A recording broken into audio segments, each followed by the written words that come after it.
النهاردة هنعمل مع بعض الهات شوكليت او الكاكاو الساخن اللي هيدفينا جدا في الشتاء بطريقة الكافيهات. يلا بينا نعمله مع بعض.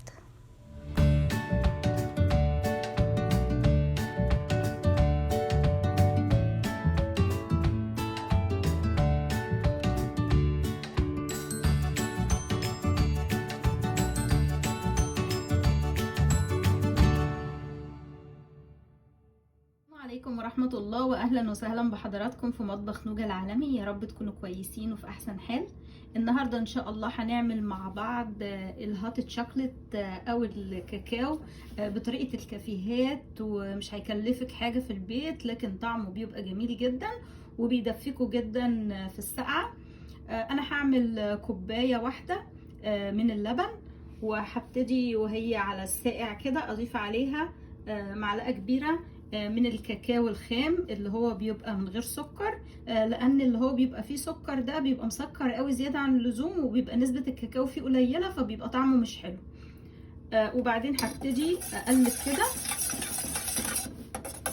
لحد لما مبقاش فيه اي تكتلات ويدوب كله مع اللبن، وهحطه على نار هاديه، وهضيف معاه كمان معلقتين صغيرين من السكر. طبعا السكر بيبقى حسب الرغبة، ممكن انتي تحطي سكر اكتر او سكر اقل، او ممكن تعمليه من غير سكر خالص، ده راجع ليكوا بقى وللدايت بتاعكم. هبتدي اقلب لحد لما يبتدي يسخن وكله يتجانس مع بعض. دلوقتي بعد لما بدأ يسخن الكاكاو مع السكر مع اللبن، هبتدي بقى اجيب قطع شوكولاته اللي هي الشوكليت شيبس. انا جايباها اللي هي النوع الدارك شوكليت، وهحطه هنا. طبعا لو ما عندكيش من الشوكليت شيبس دي ممكن تجيبي بار شوكولاته وتاخدي منه قطعه وتقطعيه حتت صغيره وتحطيه كده. وهبتدي اقلب وعلى نار هاديه لحد لما كل الشوكولاته دي تسيح خالص. الشوكولاته دي هتديله طعم لذيذ جدا.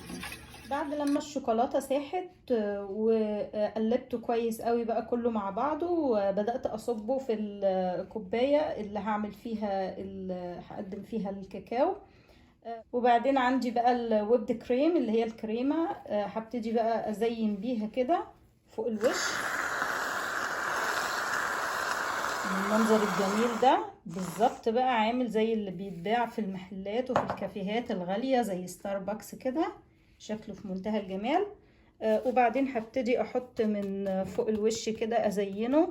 ممكن تحطي كاكاو او ممكن تحطي سينامون اللي هو القرفة المطحونة، والمنظر في منتهى الجمال ومكلفناش حاجة خالص وطعمه جميل وهيدفيكوا جدا في الشتاء. اتمنى ان شاء الله ان الطريقة دي تعجبكم وتجربوها وتقولوا لي في التعليقات. مستنية من حضراتكم لايك للفيديو والاشتراك في القناة عشان تتفرجوا على اكتر من 400 فيديو لأكلات سهلة وسريعة وجديدة من مطبخي، مطبخ نوجة للأكل العالمي.